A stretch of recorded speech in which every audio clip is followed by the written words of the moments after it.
everyone, Pineapple Apple here, and since we've taken a look at the Hazbin Hotel pilot, it's about time we watched the show. Much earlier than most, as it was probably almost 4 years between releases.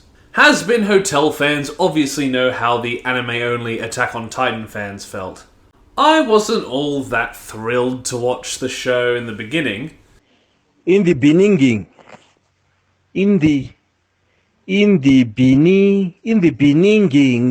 But I got completely spoiled by seeing You Didn't Know and Loser Baby on my TikTok timelines. And I loved Loser Baby so much I just decided fuck it and watch the whole show. So let's get into it and see if it was worth the wait.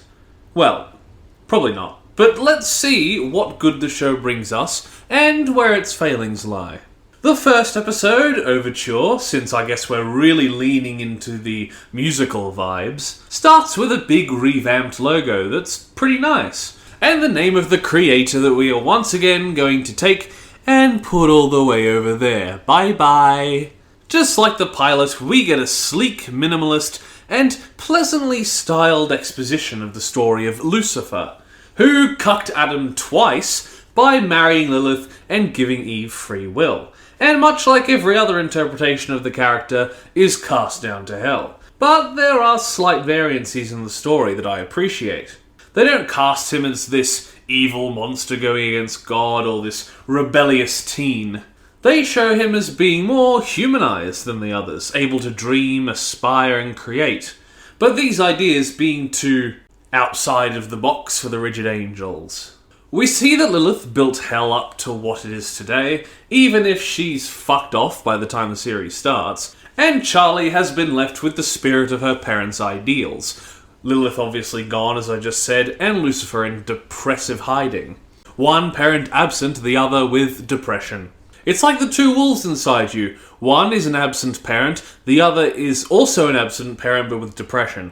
Charlie is telling the story to herself as the Angels' yearly attack goes on, and is greeted by now confirmed girlfriend Vaggie.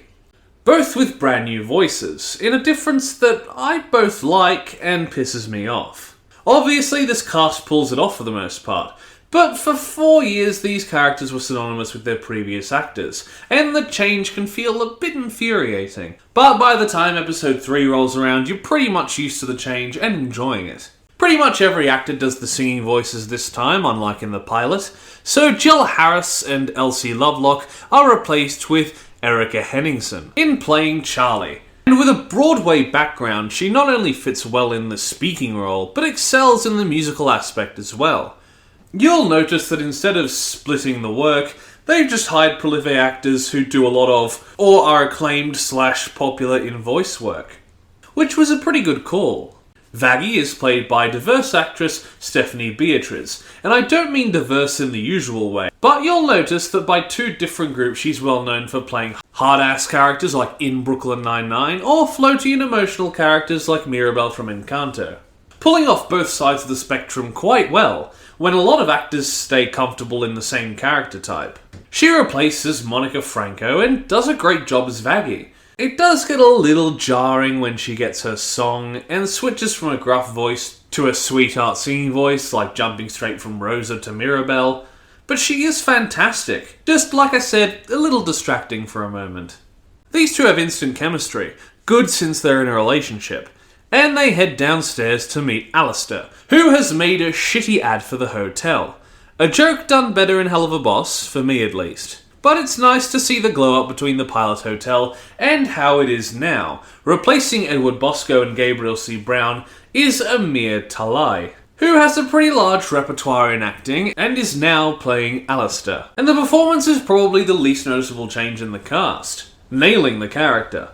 But of course, for a character only shown in the last portion of the pilot, there's a lot less to re-establish. He is salty that his ad, which works as a pretty good plot refresher, has to be on TV and not radio, but Vaggie is quick to call him out on his petty bullshit, only to be commented on by the local porn star. Angel Dust, probably the most jarring recast, going from being voiced in the pilot by Michael Kovac to Blake Roman, who's great in the role and certainly gets more material than in the pilot, but no matter how well he keeps the accent and the cadence, The different direction he takes the voice is glaringly clear, and was more distracting than the other recasts, taking more than a couple episodes to get used to so soon after watching the pilot and seeing Michael Kovac in The Amazing Digital Circus a few weeks back. Charlie gets a call from her currently unvoiced dad, and we get to hear Husker Nifty's new voices. You actually think I'd be cleaning bottles and listening to you fucks bitch and moan all the time if he wasn't forcing me? I like being forced. Keep that to yourself, Nev. No offense to Mick Lauer, but having Husk now voiced by Keith David is a massive glow-up.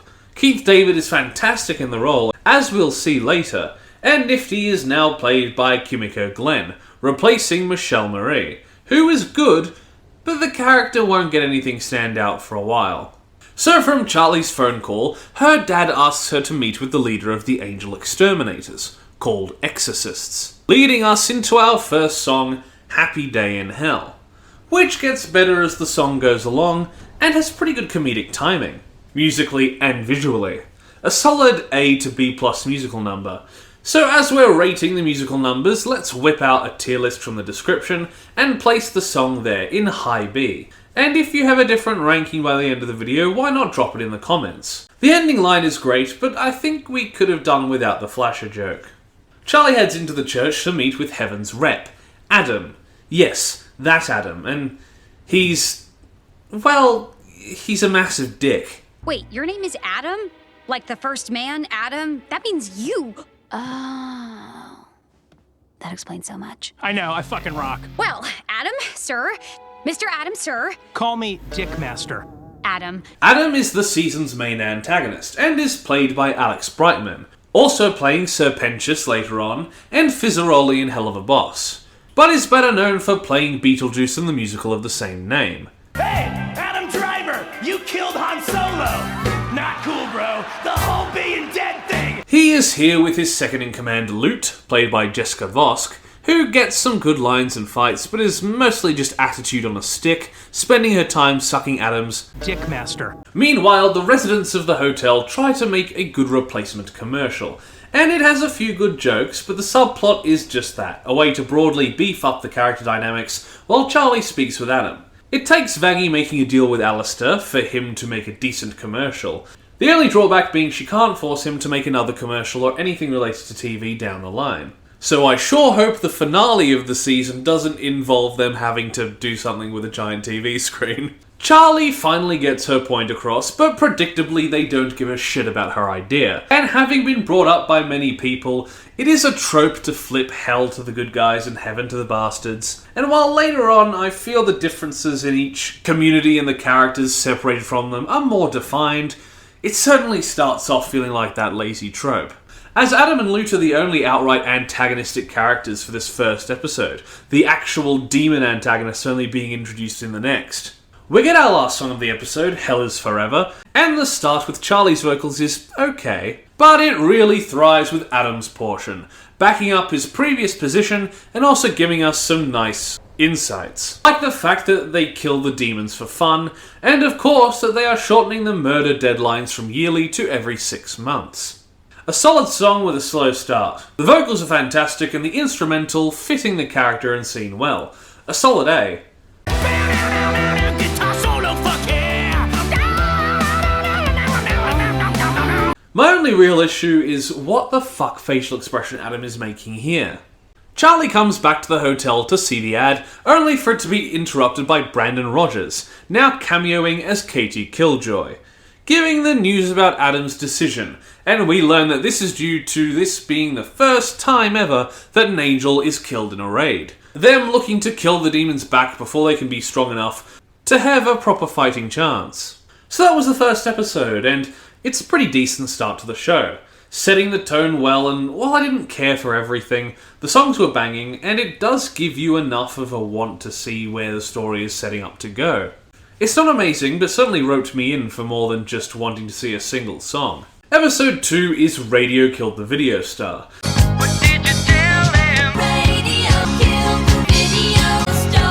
And Charlie is still freaking out about the deadline as Valentino, Angel Dust's keeper, is obsessively wanting his location, before any sort of character we could glean from that is overtaken by a zoophile joke. They want to use the panic to gain residence, and one appears in the form of Sir Pentious, here to attack Alistair, again, but fails, but gets a lot further than anyone else has, but gets fucking nuked.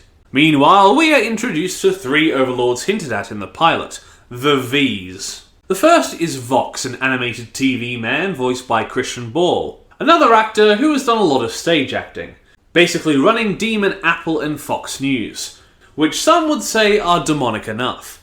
That's it. I'm not going to say any more. Okay. In respect for your father, September 14th, and I know what I was doing? Shut up. Minority. Cut his mic. I knew that guy, Jeremy Glick, was going to be like that. I never would have brought him in here. And he is contacted by the best of the 3, Velvet, with a supporting voice for her great character design, played by Lily Cooper, another theatre actress, and both do the roles pretty well, even if I'm less interested in what Vox has going on.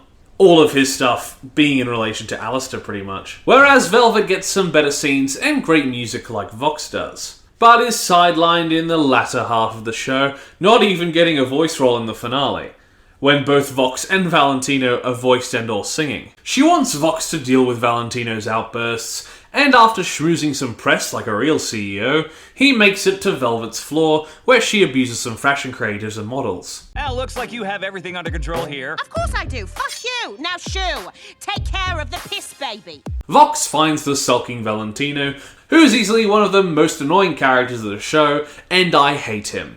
Voiced by Joel Perez. And not only is he a massive piece of shit, and an abusive piece of shit, but he is also a whiny little baby piece of shit. He is a clever design, and Joel Perez plays the role well, but that doesn't mean he's likeable in any regard. Or even a like-to-hate character. I just don't want to be here. He communicates about Angel spending too much time at the hotel, Angel's sole contract only letting Val own him as he works.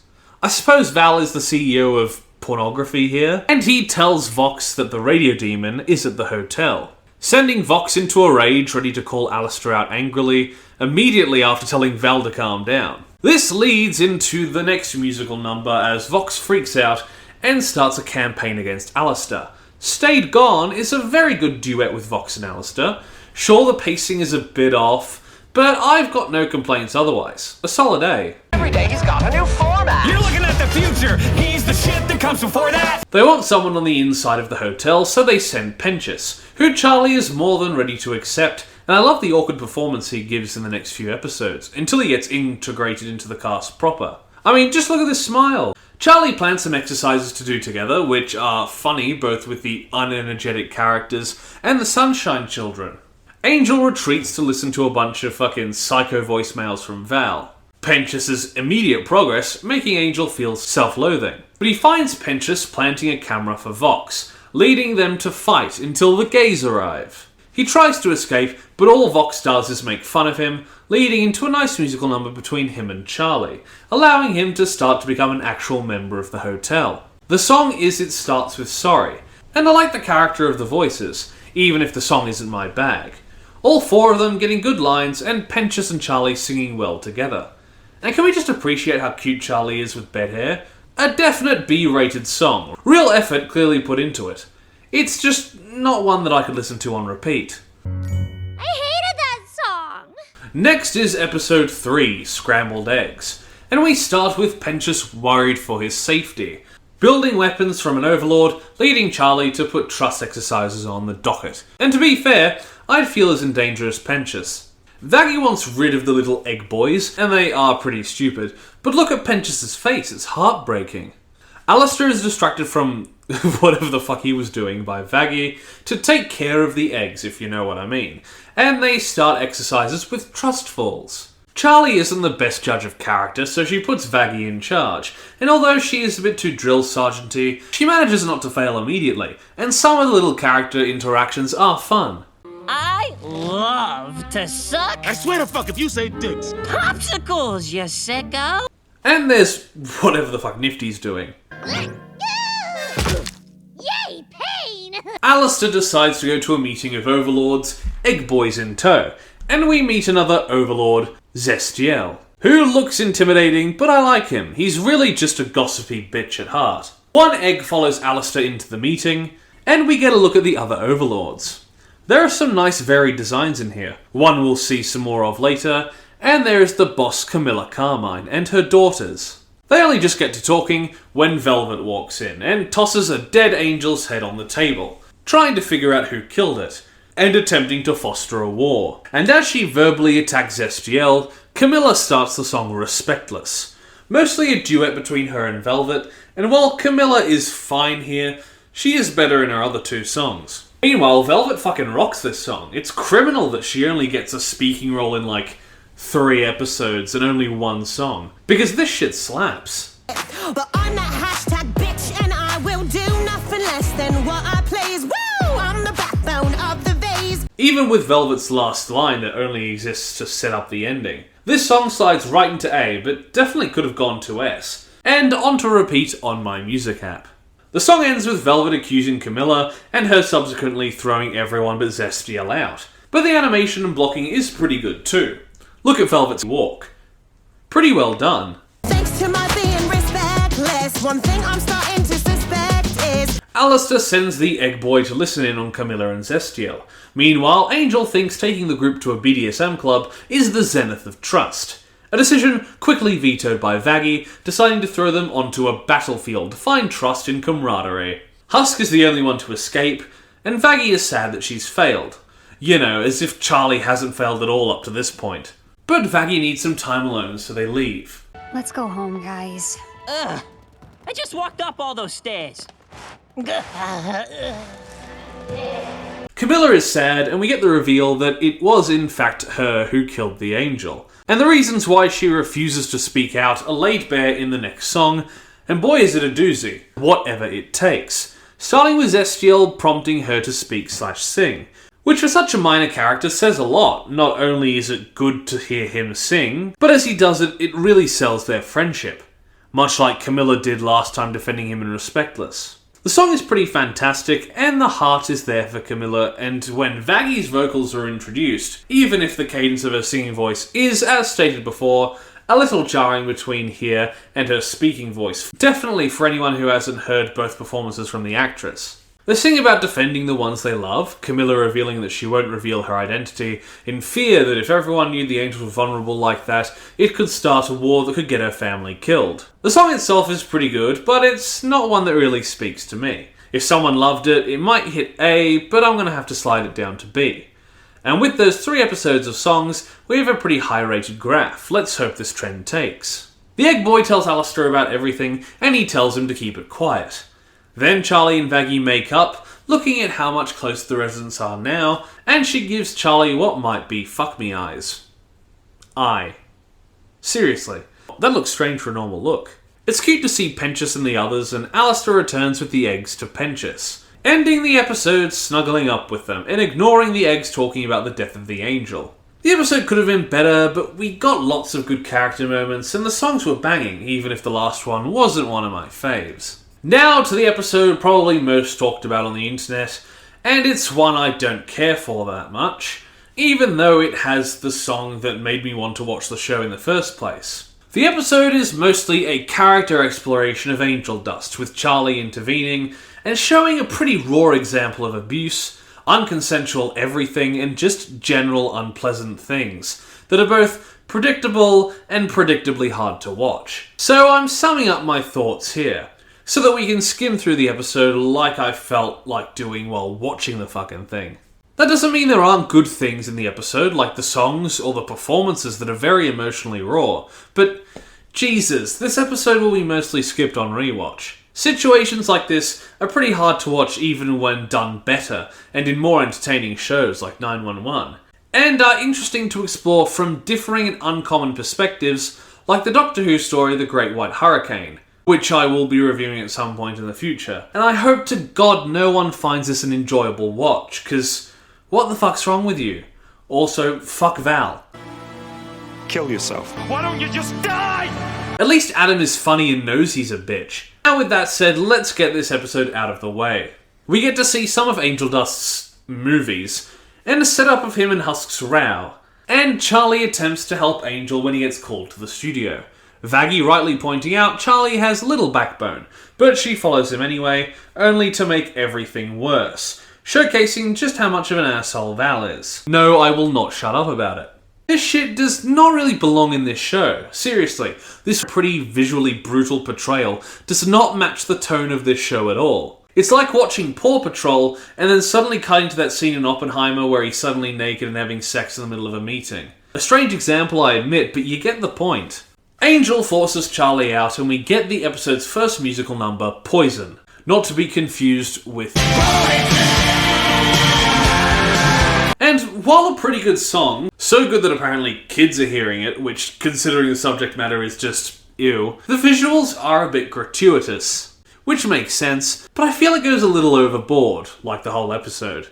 It does give us great visual examples of Angel's trauma and coping mechanisms, and they do their best to keep it artsy, but I can't help but feel that one or two of the lyrics are a bit disingenuous to the situation. Not in bad taste, although I'm sure someone could argue the episode might be, but just a little out of touch with the tone. Solid A song, just not one I'd care to listen to on the regular. But a really poppy one I would expect to hear on the radio if it weren't for, well, you know.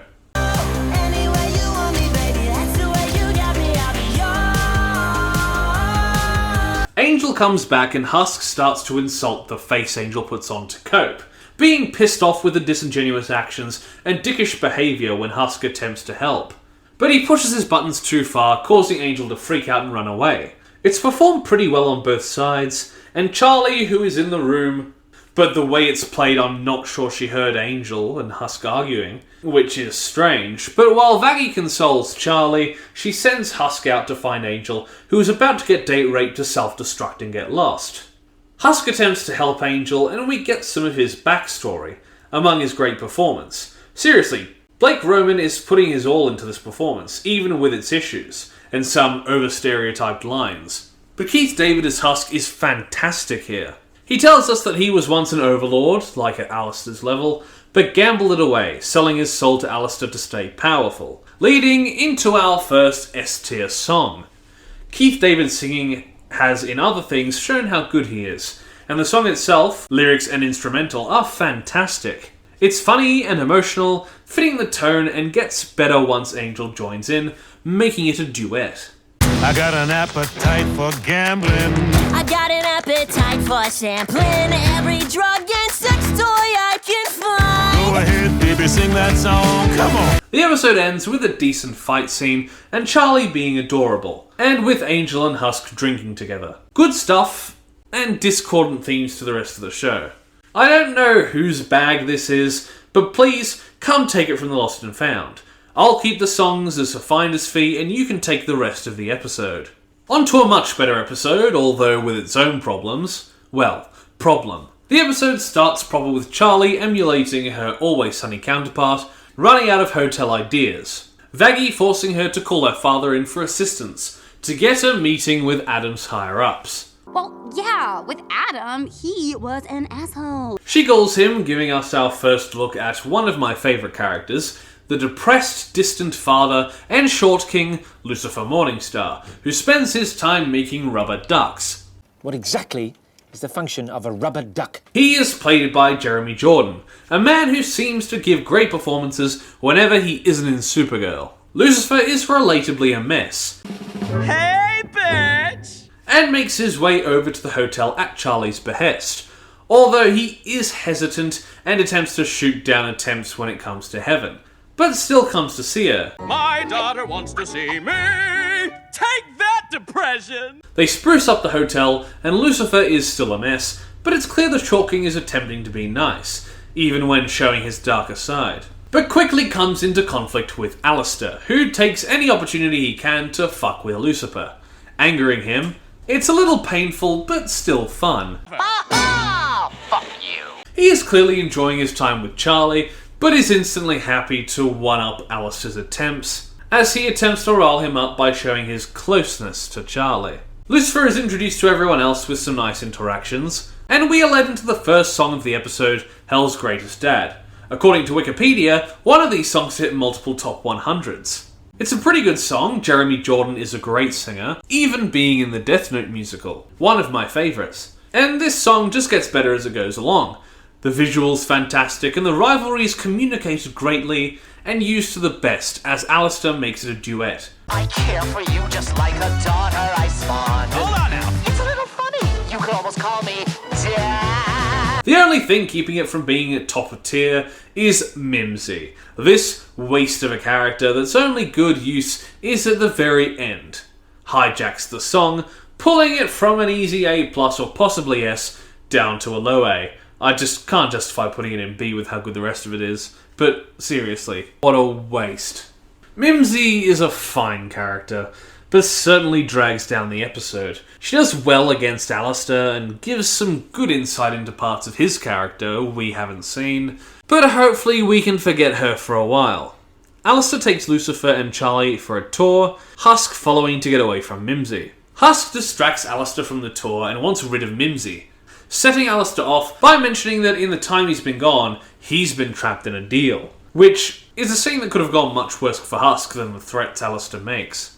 Lucifer tries to be nice, but just isn't sold, disillusioned with both heaven and the sinners of hell, pointing out the bureaucracy and failings of heaven, and exactly the sort of people that usually make it to hell. Making this hilarious face along the way.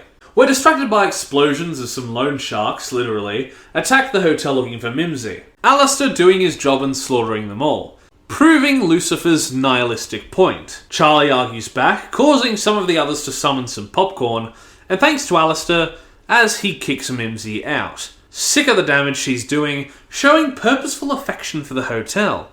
Something new and refreshing, especially with the way he's been pushing Lucifer. Charlie and Lucifer's argument evolves into the episode's second musical number, More Than Anything, which, apart from the involvement of Alistair's piss-filled circus tent, is fantastic. The visuals and animation are on point, even if the movement can be a bit bouncy, but both vocals are amazing, and the heart of it comes across really effectively. A very easy S, and I'd recommend a listen. Also, how do they make every Charlie design so cute? Look at the little Charlie and Lucifer. Personally, I think the animators must have made some sort of demon deal. Penchus mirrors my reaction, and Lucifer agrees to get her a meeting in heaven before leaving. And Charlie reveals she is dragging Vaggie along with her, to a lot of enthusiasm from Vaggie. So if we removed Mimsy, this would be a perfect episode. Not much else to say about that. Let's move on. Shit, we're only 5 episodes down. This may not be my longest video, but this is certainly the longest script I've recorded in one go.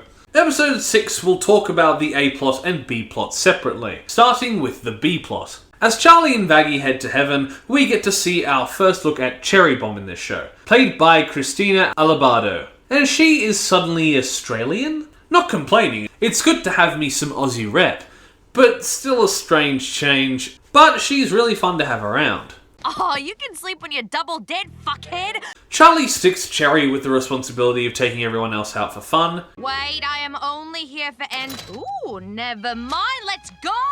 So Penchus getting a little cringy, but it's clear he wants to smash Cherry. Getting awkward. Nifty gets distracted clubbing, and Penchus fails to flirt, swearing to buy everyone drinks, and then fuck them all. Angel is sad about what Val's doing, and with the help of Husk refuses drugs like a good little boy.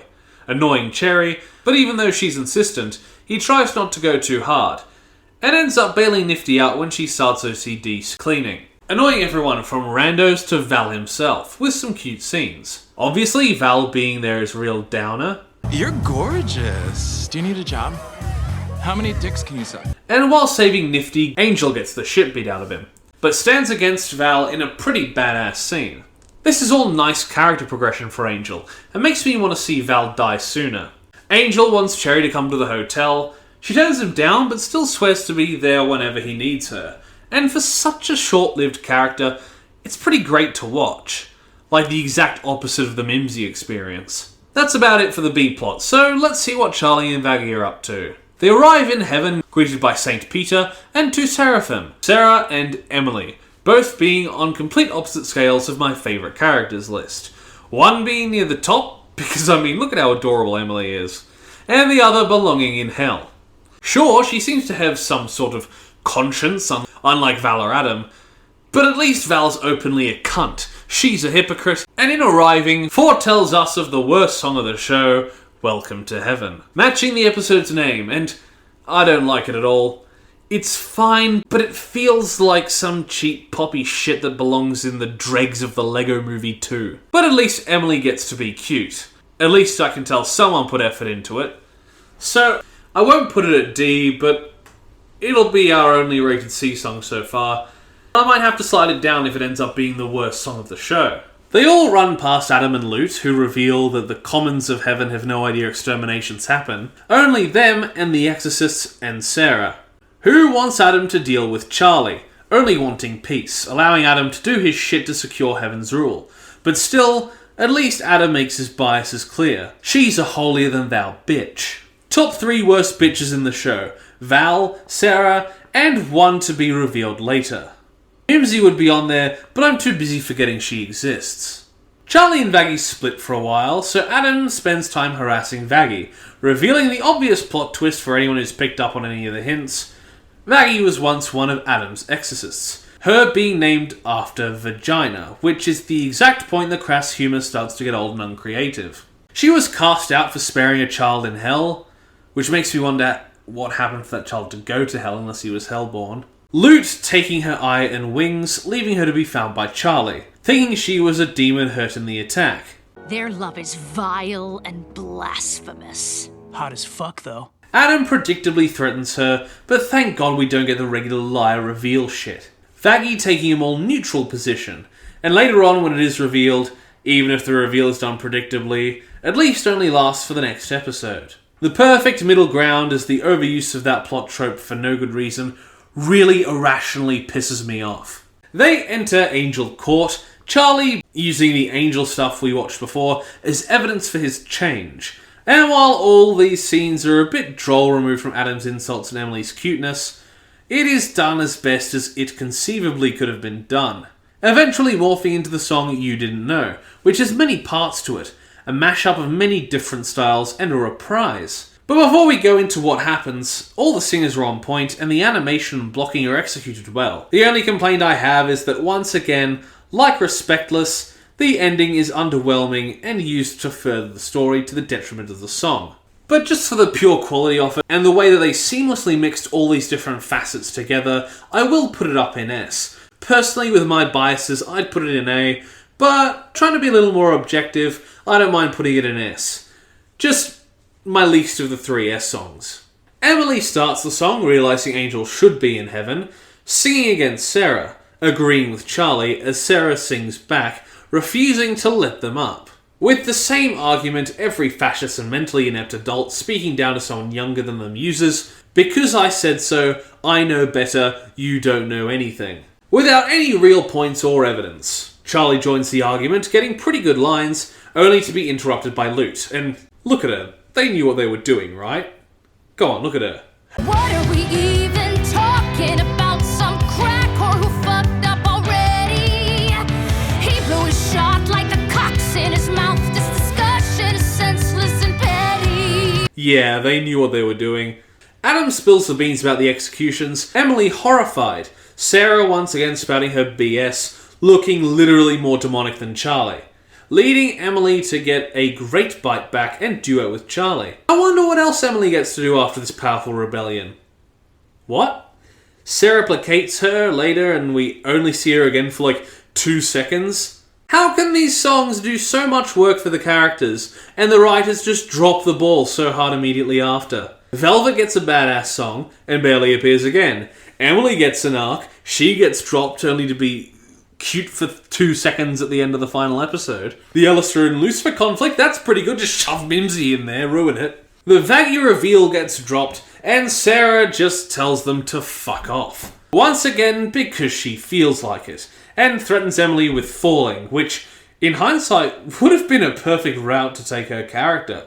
Show her falling, and next season you could give her an arc about coming to terms with that, helping Charlie and maybe even influencing other angels. Okay, now I'm just writing fanfiction, but you have to admit, it's better than just dropping the character directly after introducing her.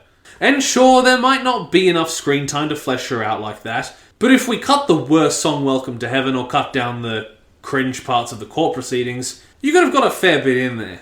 With my complaining out of the way, the penultimate episode starts with Charlie depressed in bed, keeping distance from Vaggie, which makes sense.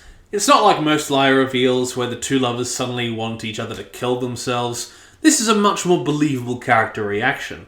Alistair heads to Charlie's room, harassing her crying form, seeming to really enjoy it. Oh, fuck you, Alistair. All you do is stand there smiling while you watch us struggle and fail. And he finally uses his leverage to get Charlie into a deal. One favour where Charlie doesn't hurt anyone for a lead on killing angels. It's nice to see Charlie being more than a sunshine child, but the whole deal thing has been obvious since we found out the info, taking the pilot into account. But I do prefer this version of the favour trope to if she sold her soul for it.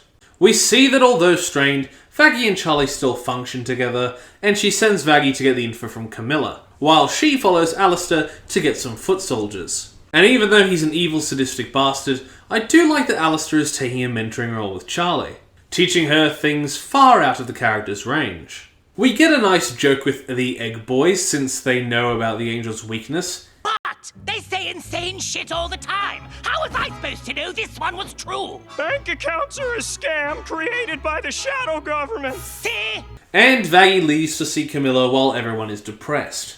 Alistair is sick of hearing Charlie freak out about Vaggie and leads her to Cannibal Town to see an overlord from before, who for being a cannibal is a complete sweetheart. Come now, Alistair. She's much too young for you. Oh, I'm just kidding. I know you're an ace in the hole. What now? This is Rosie, played by Leslie Rodriguez, Kritzer, and should be as big of an arsehole as Alistair, but is seriously one of the best side characters we get. Doing better to mentor Charlie, helping her with her endeavours, image, and later love life. Meanwhile, Vaggie threatens her way into Carmine's place.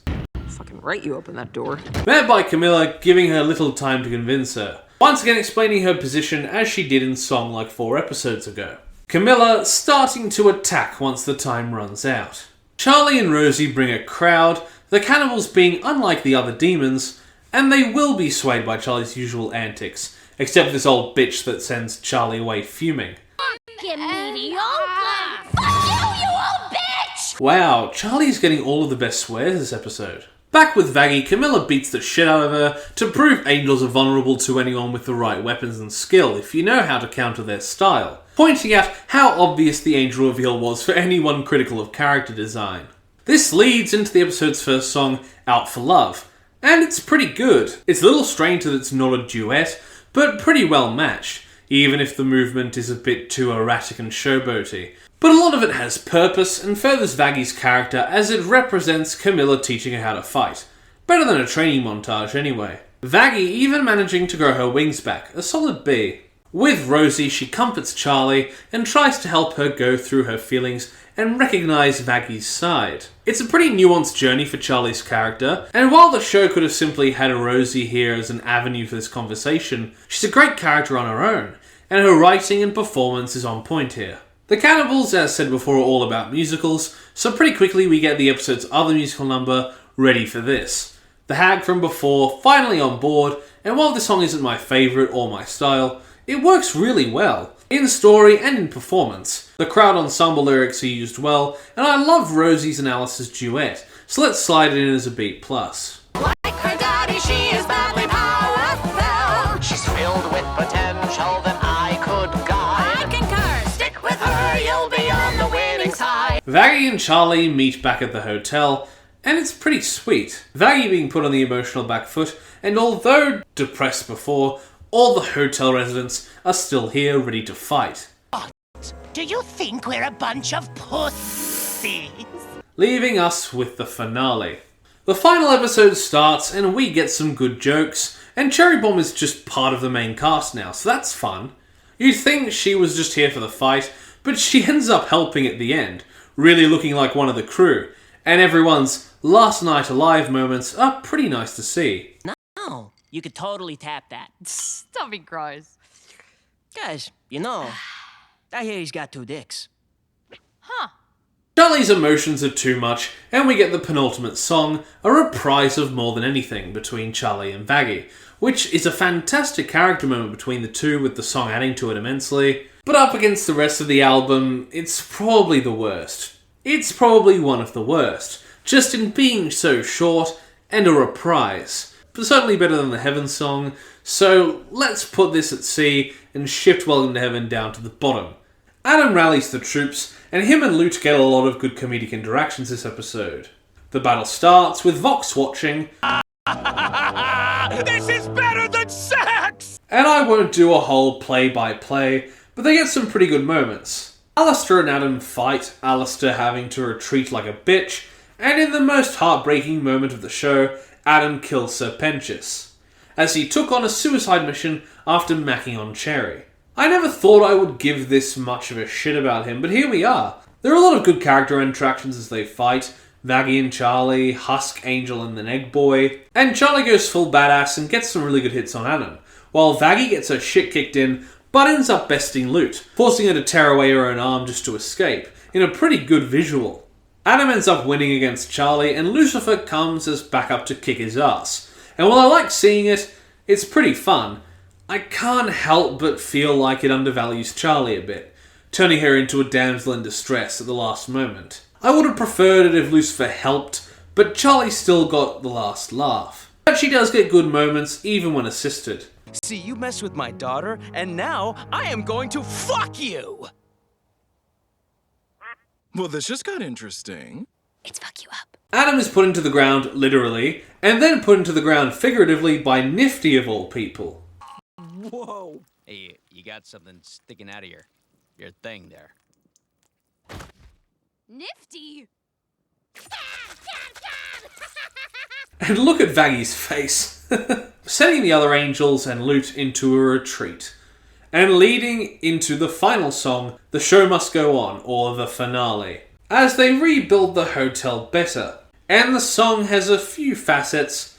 The building the hotel is good enough, and ends up being the good melody and resolution for these characters, all of them having good camaraderie. We can do this, we can build it, best hotel that you've ever seen. All of them singing for Charlie, not the other way around like usual. I'll put it in A for what it does with all its parts. The other two parts of the song, starting with the V's portion, that's pretty great, but pisses me off. Not only does it remind me of a FNAF song, which is not what I came here for, While the rest of house pissing, Alistair's missing, played with his tail between his legs. I've been trying for so long to sing you the right song, to show you something different every day. the only one of the trio that doesn't sing, or speak, as the other two do, is Velvet. You know, the best out of the three of them when it comes to music. She doesn't even get a speaking role in this episode, unlike the other two. Alistair's portion after that is pretty cool, reminiscent of moments from the Death Note musical, and we get a bit more info on the deal he's trapped in. Once I figure out how to unclip my wings, guess who will be pulling all the strings? As he yearns for freedom and power, a mention of wings. And as we learn, he's been missing a similar time to Lilith, who we now see after the song is under a deal to remain in heaven. So there's probably a connection there. And seeing Lilith, we get to reveal her, as I said before, as one of my three most hated characters of the show. Val the rapist, Sarah the hypocrite, and Lilith the terrible mother. I mean, at least Lucifer talked to Charlie while he was being absent. And unlike Lilith, he actually came back to foster a connection. It seems like she's going back to keep her spot in heaven. Oh, yeah, speaking of Sarah, Sir Pentious proves her wrong, ascending to heaven. And look at Emily's reaction. Best frame of the show, her cuteness, and Sarah being horrified. Both things are great to see. So, that was season 1 of Hazbin Hotel. And it was much better than I was expecting. There were a fair few things I didn't like. The tonal shift of episode 4 could have been handled much better. And a few characters were introduced and don't get anything to do past their episode, like Rosie and Emily, that should have been used more. But the story overall was pretty good. The characters that we did get to see repeatedly were pretty consistent, and even if they didn't get arcs, say Nifty for example, they still got their moments, both comedically and emotionally. Concepts even when a bit obvious, like what if demons were actually good and angels were the bad guys, are well fleshed out. And since we get assholes and jelly beans on both sides, that trope and a few others are navigated through well. In maybe not a wholly unique way, but a way that doesn't infuriate me like it usually would. The music, both in musical numbers and not, were almost always fantastic. and never in the wrong place. Even the worst musical number, Welcome to Heaven, clearly communicated as a continuation of the story. A reason to be, not just stagnating to give us a song. And they do help add or reveal aspects of characters to the audience that would have been a little more stiff and plain dialogue. I have no quarrel giving this first season a recommendation, and out of 10, probably giving it a 7 or maybe a 7.5 depending on how I felt at the time. It built off the world of the pilot and extrapolated all the wanted elements, while adding plenty of its own detail and progression of characters and themes, and with the animation quality and small details added throughout, plus the performances, I can tell there is real effort being put into this show, and I'll certainly be seated for a second season, as long as it doesn't take like 4 years like last time. Thank you everybody so much for watching my review of Hazbin Hotel. Please, for the love of God, or whatever there is in the Hazbin Hotel universe, like the video if you liked it, comment down below if you wish. A little piece of toast. Because there's so much to choose from. There's brown bread, white bread, all sorts of wholemeal bread. It comes in funny packages with writing on the side.